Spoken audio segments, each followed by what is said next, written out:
हमरे पुरखन के भारत में बस संविधान चले।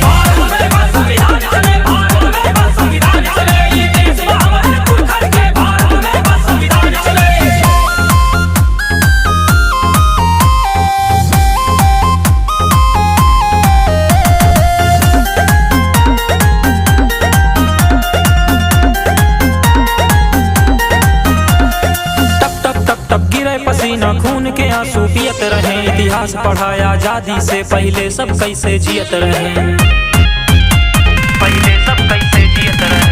तब तब तब गिरे पसीना खून के आंसू पियत रहे, इतिहास पढ़ाया आजादी से पहले सब कैसे जियत रहे, सब कैसे जियत रहे। सब अपने मन के राजा बाटे, खुद से सीना तान चले। ई धरती हमरे पुरखन के भारत में बस संविधान चले।